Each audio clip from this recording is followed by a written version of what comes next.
నమస్తే, welcome to RP7 TV news.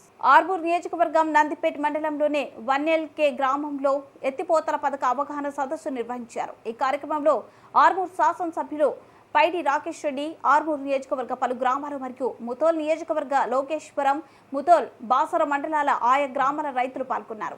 ఈ సందర్భంగా ఎమ్మెల్యే పవార్ రామారావు మాట్లాడుతూ గ్రామంలో జరిగిన ఎత్తిపోతల పథకం అవగాహన సదస్సులో రైతులకు పూర్తి అవగాహన కల్పిస్తూ రాజకీయాలకు అతీతంగా రైతుల అభివృద్ధి అంతిమ ధ్యేయంగా రైతన్నల ఐకమత్యంతో దేశ అభివృద్ధి సాధ్యమని వారికి తెలియజేశారు. ముఖ్యంగా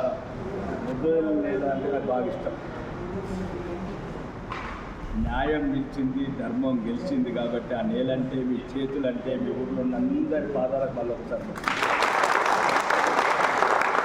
అదొక ప్రత్యేకంగా. ఎందుకంటే ధర్మం చాలామంది గుర్తు పెట్టుకున్నారు, శివుడికి గుర్తు మొక్కినాం, ఇవన్నీ ఉండాలంటే ధర్మం. ఆ ధర్మాన్ని నిలిపించారు కాబట్టి సోదరుడు ఫోన్ చేయగానే నాకు ఎన్ని కార్యక్రమాలు హైదరాబాద్ క్యాన్సిల్ చేసుకుని ఇది ఉంటానన్నాను. ముఖ్యంగా ఇప్పుడు ఇదంతా చెప్పిన తర్వాత ఒక అవగాహనకి ఏమొచ్చారంటే మీరు కూడా గమనించాలి, వెనుకబాటు మనుషుల్లో ఎలా నేను 3 నెలలు ఎమ్మెల్యే 38 అట్లా కొన్ని మనకి దృఢంగా ఆలోచించాలి. ఇక్కడ ఏం లేదు, మీలాగానే కష్టపడే రైతులు. ఎందుకంటే ఇక్కడ మా బంధువులు ఎప్పుడు మా మేనత్తని చాలామంది మా బంధువులు ఉంటారు ఇక్కడ, చిన్నప్పటి నుంచి సంబంధాలు ఉన్న గ్రామం కాబట్టి ఇక్కడ ఉన్న ఒక రైతులు ఒక యూనిటీగా ఉంటారు, ఐక్యమత్యం అన్నిటికన్నా ఎక్కువ. కొద్దిగా సోదరుడు అన్నట్టు రాజకీయాల మధ్య కలుషితం చేసి మేము వచ్చిన తర్వాత క్లీన్ చేసి రైతులకు రాజకీయాలు ఎలక్షన్ వచ్చినట్టు చేయండి, ఎలా అయితే మీ గురించి పనిచేసే గురించి చేయండి. ఇప్పుడు ఇక పార్టీ గురించి చెప్పాలంటే నిన్న కూడా నేను తర్వాత చెప్తాను. ఫస్ట్ మీరు ఏం చేయాలంటే, నేను ఈ మధ్యనే ఒక వేరే రాష్ట్రానికి ప్రచారంకి వెళ్ళాను. అక్కడున్న అభ్యర్థి గురించి మీ లీడర్లంతా ఏమంటారు, రూపాయి ఖర్చు తీయడు, బయటికి తీయడు రూపాయి, పని మాత్రం మమ్మల్ని 24 గంటలు చేయమని అంటున్నారు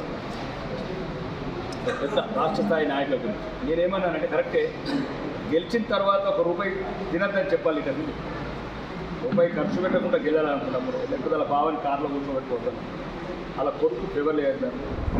మీరు కూడా ఏంటంటే ఏదైతే యూనిట్గా పెడితే రైతులు ఇబ్బంది పెడతారో, కలెక్షన్ టైం ఇబ్బంది చేయడానికి పంట కూడా తినే హక్కు లేదనుకుంటారు. పంట తింటూ పైసలు ఎట్టి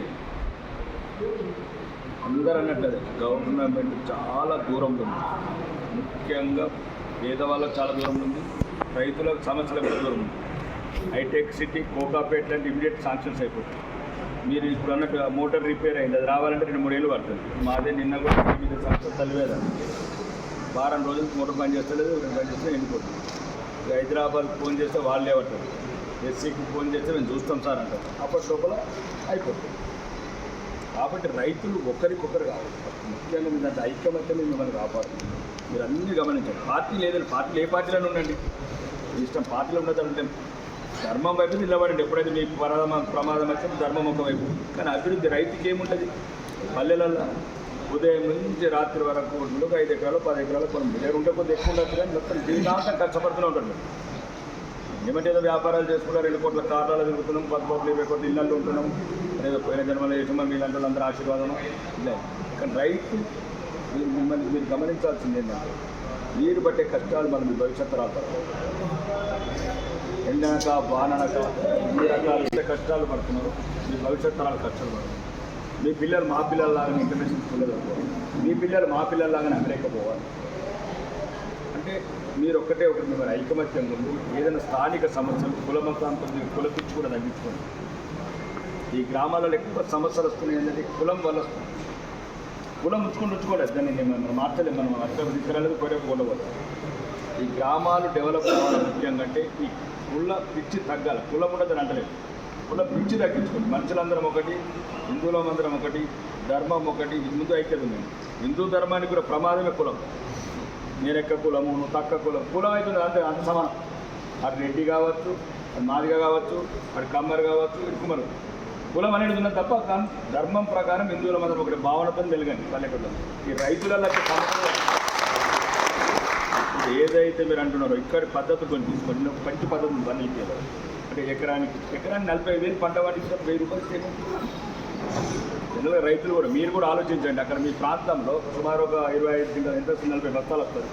ఈ రోజున ధర సుమారు ఎంత వస్తుంది ఒక ఎకరంకి? 60,000కి వెళ్ళి ఒక 1,000 రూపాయలు నిన్ను నువ్వు కాపాడుకోవడానికి, నీ పంటని కాపాడుకోవడానికి, నీ భవిష్యత్తుని కాపాడుకోవడానికి, నీ పంట నాశనం కాకుండా ఉండడానికి 1,000 రూపాయలు నేను ఎందుకు ఇవ్వాలా అన్నప్పుడే గొడవ మొదలవుతుంది. నువ్వు వాటర్ తీసుకొని ఇవ్వకపోతే ఆ వాటర్ ఇచ్చినప్పుడు నేను ఎందుకు ఇవ్వాలంటే వాడు ఇస్తలేడు కదా నేను ఎందుకు. ఇవన్నీ రకరకాల వ్యవస్థ మళ్ళీ మోటార్లు కూలిపోతే కాలిపోతుంది. మీరు చెప్పినట్టు ప్రాజెక్టు దేనికి పని ఎవరు వస్తారు? ఏ పని? పల్లెటూళ్ళలో రాజకీయ నాయకులు అలాంటిలో ఉన్న పల్లెటూళ్ళలో పుట్టాం కాబట్టి మాకు ప్రేమ ఉంది. మా అమ్మలు, మా మేనత్తలు, మా తండ్రులు దున్నిండ్రు, దుక్కిండ్రు, కలిసిండ్రు, కొలిచిండ్రు అన్నీ చేసిండ్రు కాబట్టి మాకు ఆ బాధ తెలుసు.